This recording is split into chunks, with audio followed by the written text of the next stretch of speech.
You're listening to The Hikam with Shaykh Zahir Bacchus of the Lotri Foundation. In this podcast, Shaykh Zahir explains the aphorisms from Ibn Ata'illah's famous book of wisdoms, Al-Hikam Al-Ata'iyah, a classical manual of spiritual development. Visit seekershub.org for online courses, our reliable answer service, and engaging media. In terms of one's relationship with Allah subhanahu wa ta'ala, doesn't work. And so we're covering these in order, in sequence of what he wrote. So he said in this one, number 51, radiallahu anhu, he says, لا عمل أرجى لقبول من أمل يغيب عنك شهوده ويتركر إن عنك وجوده. So he said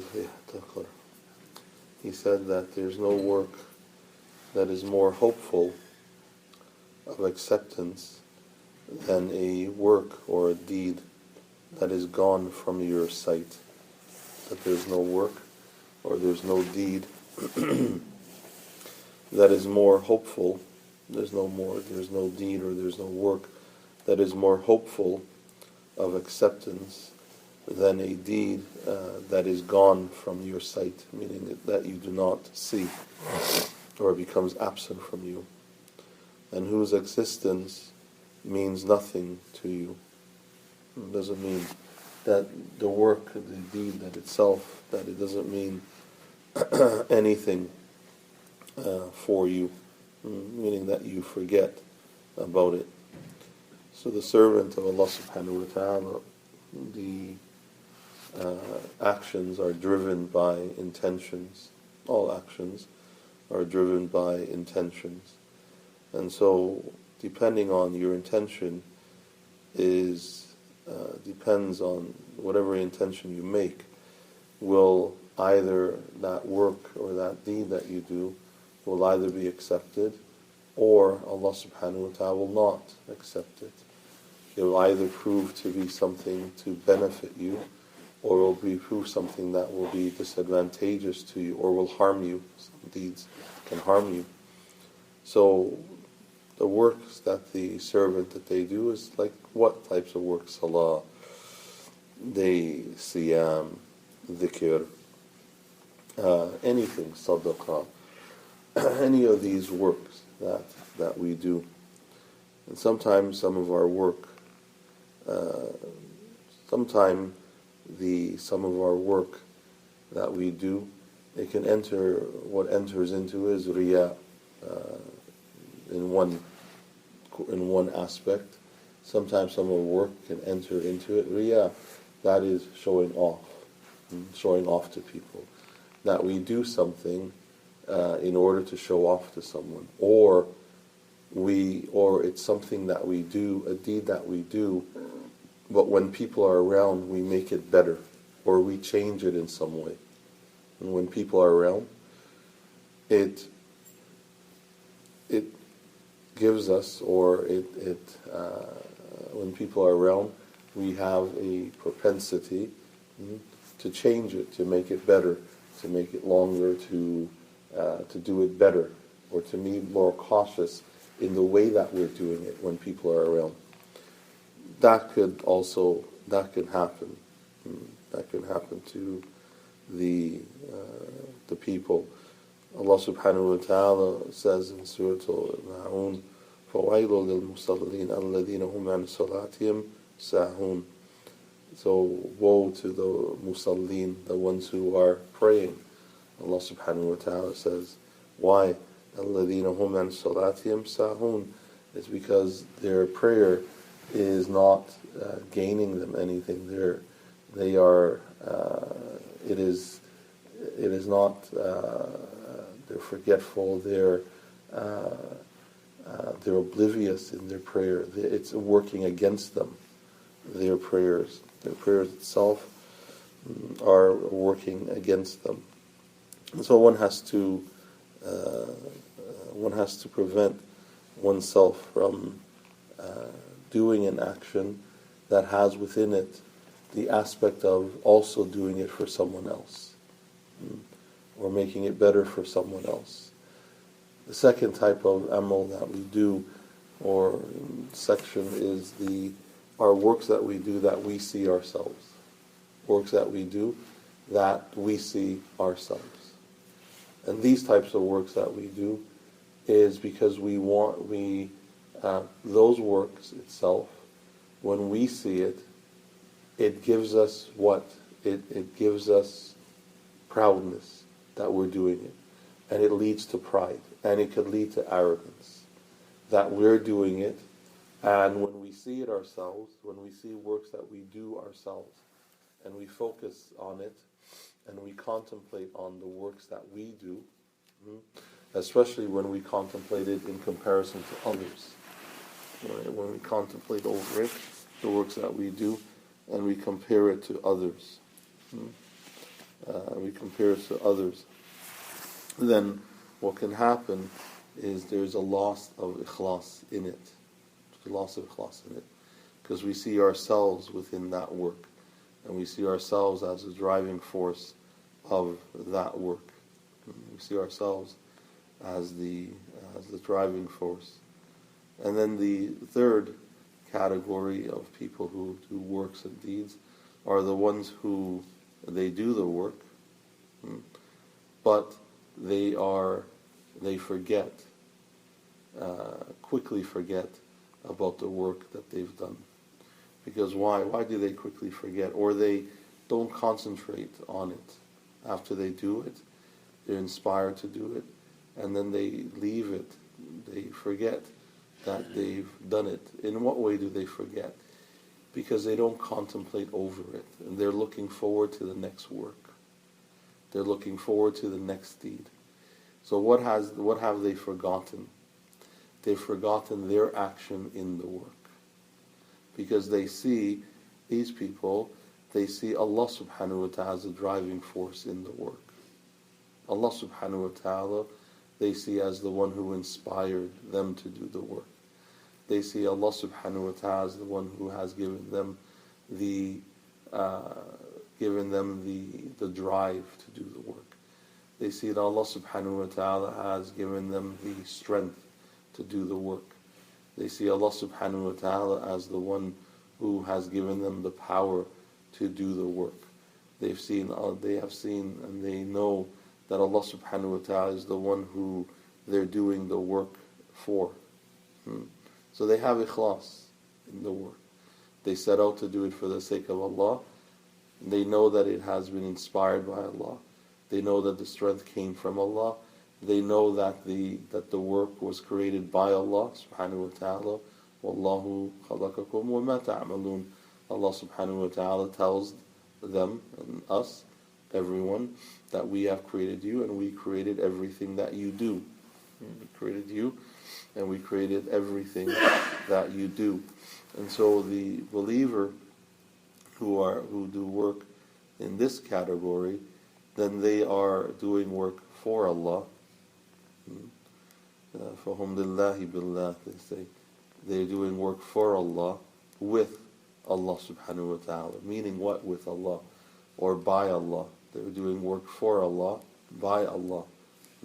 Meaning that they see and they equate their work to Allah subhanahu wa ta'ala. That He has allowed it. And so they become thankful that Allah subhanahu wa ta'ala has allowed them to do the work. And so they leave it to Allah subhanahu wa ta'ala.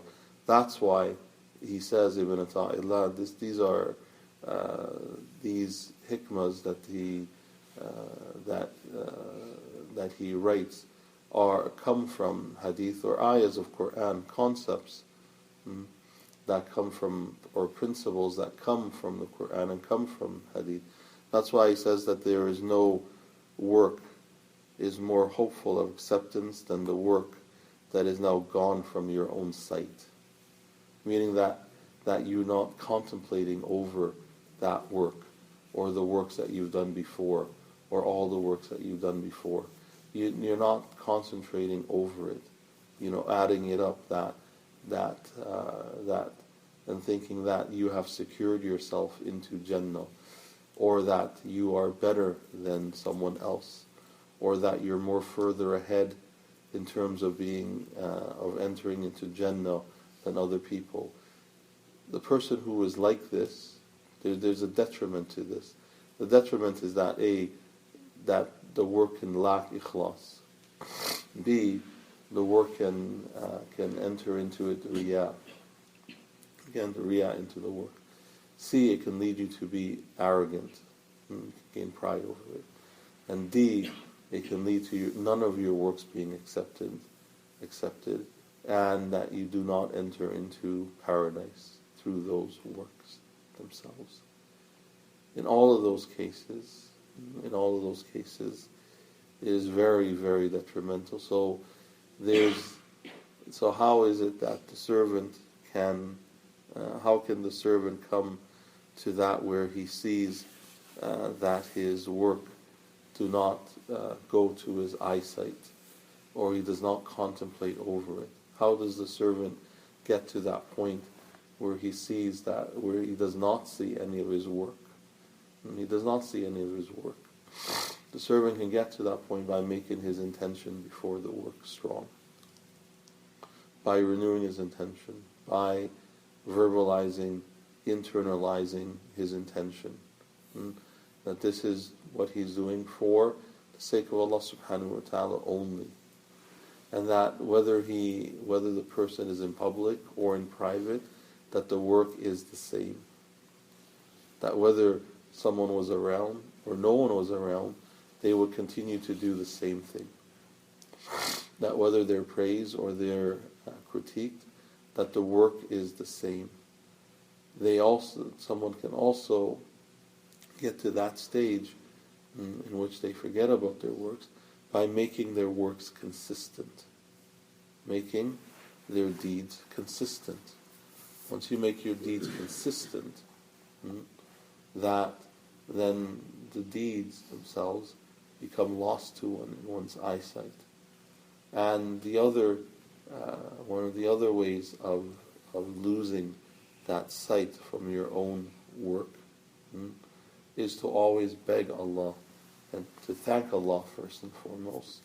Thank Allah for giving you the ability and inspiring you to do the work. Thank Allah subhanahu wa ta'ala.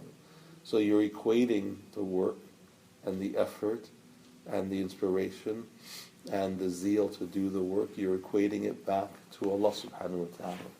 When you equate it back and you take it back to Allah subhanahu wa ta'ala, then you become even more thankful to Allah subhanahu wa ta'ala. You become more thankful to Allah subhanahu wa ta'ala for allowing you to do the work, and that will move you away from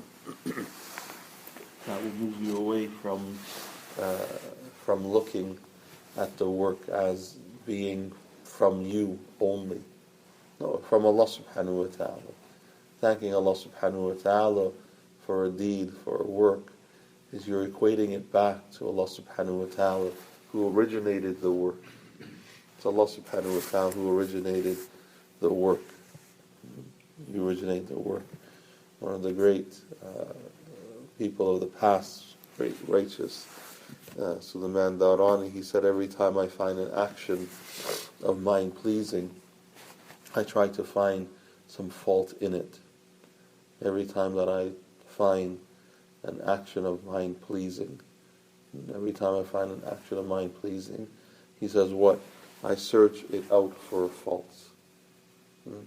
I search out the action for faults. And why does he do that? He does it so that he does not become complacent in the action. He does not become prideful over the action. He does not, because if you're pleased with an action that you do, if you're pleased in it, then it stops you from moving ahead.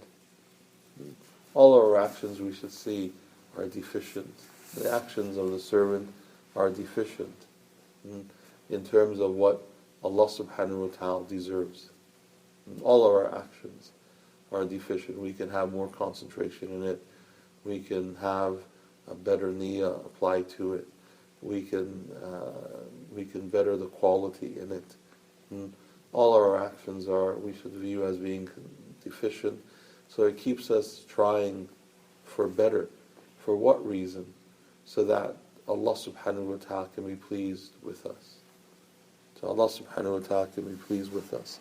This is why we should be, this is why we should see and try to, we should try our best to try to better our actions from the angle that we have more ikhlas in it. The only reason that we should try to better our actions and our deed is to try to better it in terms of having ikhlas in it, in terms of doing it for the sake of Allah subhanahu wa ta'ala. Doing it for the sake of Allah subhanahu wa ta'ala. So, how do we remove, as he says, actions that you do? There's hopefulness of acceptance once it is removed from the eyesight, and whose existence is nothing to you.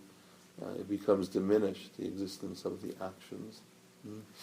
How do we achieve that? By always looking and asking Allah subhanahu wa ta'ala and thanking Him for the action, and looking forward to doing another action after the one that we've just done. Looking forward to worshipping Allah and being obedient to Allah subhanahu wa ta'ala and praising Allah subhanahu wa ta'ala. If the servant would continue on the path in which they look forward to the next deed, because they want to worship Allah subhanahu wa ta'ala, then it stops them from looking at the deed that they've just done. It stops them. There's a way to prevent oneself from looking at the deed that was just done, or the deed that was just carried forth. This is the way. And also being thankful. So you equate the work back to Allah subhanahu wa ta'ala, and so you lose the essence of you in that action. You lose the essence of you in that action when you thank Allah subhanahu wa ta'ala for giving you the ability and the strength and the inspiration to do that work. You equate it back to Allah subhanahu wa ta'ala, and you look to see that you can do it even better for the sake of Allah subhanahu wa ta'ala.